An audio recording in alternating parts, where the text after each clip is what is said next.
is Jess, and this is day 330. Sorry, I took a little hit, and apparently it's making me do a little coughing. Sorry about that. It is a Tuesday evening. We are in Thanksgiving week. So if you don't hear this between now and Thursday, happy Thanksgiving to everyone. Hope everybody's somehow hanging in there. All the new restrictions and stuff that are being put in place.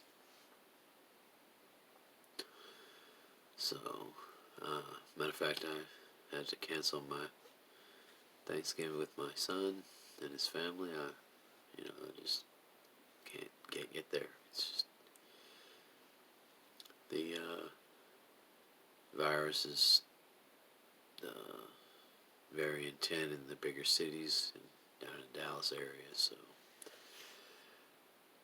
it's not out of fear necessarily. It's more than it is of passing that around to somebody, because I chose to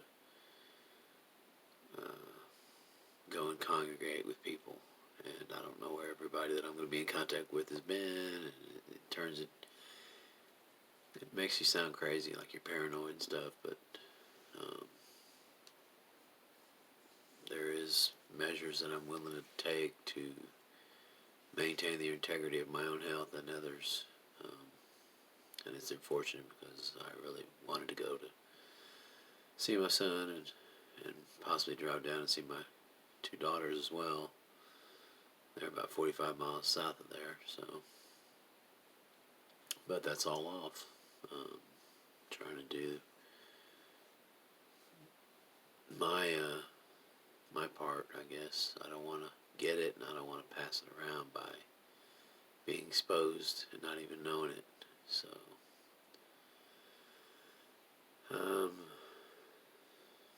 maybe, hurt my son's feelings a little bit, but he understands too. Everybody's upset. People I'm hearing about across the nation, they're canceling Thanksgiving. People are getting sick. Their government's putting restrictions, all kinds of stuff. So, if you're going, go, enjoy yourself, do everything you need to do. But if you feel marginalized or forced, or I don't know what the right words would be, but don't be coerced. If you feel like you shouldn't go, unfortunately, forego it. I know that family is the cornerstone of what our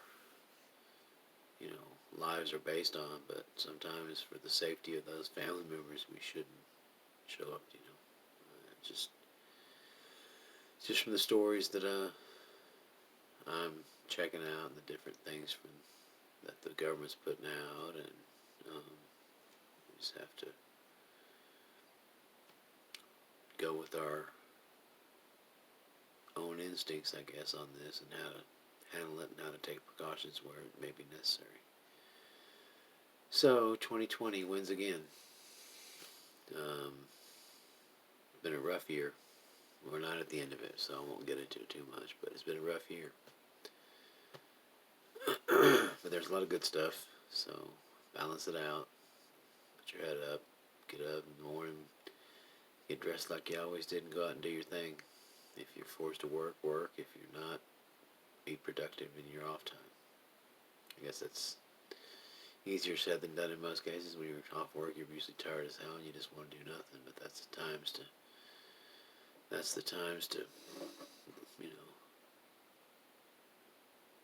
find out what you're made of. Sometimes push yourself, mentally or physically or both. Sometimes we've all been down that road, I guess, one time or another. And so anyway, cold day today. It rained this evening. Pretty good storm blew through here. It was 0 wind and within seconds it felt like it was blowing 30, 40 miles an hour. It was a real quick moving storm, lightning, thunder, rain, and it passed on by. So no tornadoes or nothing, and we're still here, so we survived the storm. Give an update on my fantasy football and my leagues and stuff. This is week 11, up to week 11. It's finished now, and I have my records and everything. In the league that I'm the commissioner in, I'm 6-5, which puts me in 5th place right now. In Darren's league, where I'm just a player, whatever, Yakety Yak's the name of my team. I'm 7-4 in 3rd place. And then on down the line, I have a record of 7-4 4th, 5-6 6th place, 7-4 4th, 8-3 1st, 7-4 4th, 9-2 1st, and then the ones that matter probably the most as far as value of the games. These are actually $20 money leagues. I'm horrible. I'm 4-7 9th place and 3-8 10th place. So I have 10 leagues total, and I have contention in 8 of the 10 to make the playoffs. So, but the 2 that matter, the money leagues, I don't guess I'm going to make any money.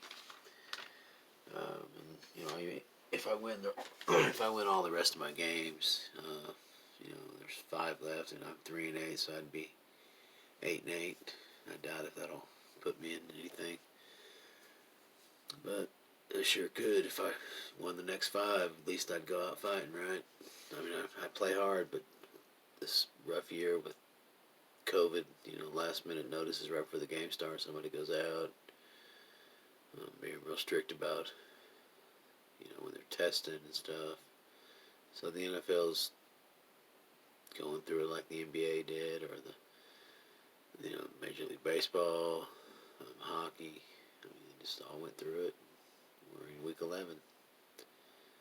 And I only had 2 mishaps where the games had to be changed from Sunday to Tuesday because of COVID.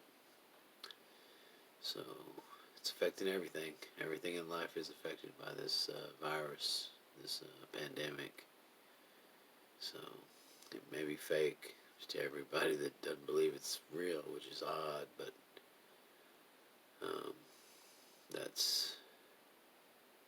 it's killing people, unfortunately.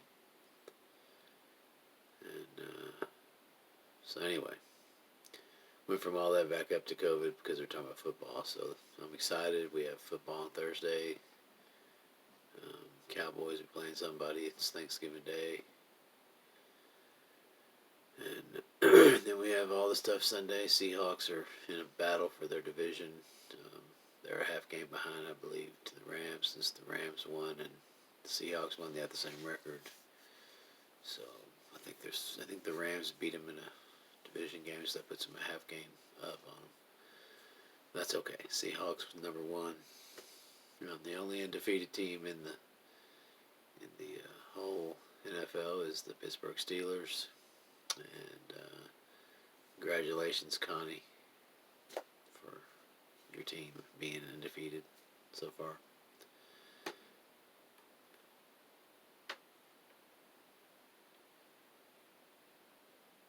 So anyway, this is Jess. I'm carrying on for a while.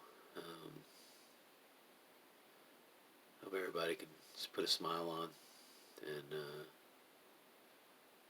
get through the day and live life, and instead of just, I guess the wrong thing to say is get through the day. Live life while you're going through it. Experience the goodness, experience the sorrow, the different things that make you what you are, give you character, scars of living. But a smile. Okay, so everyone who's looking at this, smile. It's great to be alive. I'm out of here. Have a great Tuesday evening.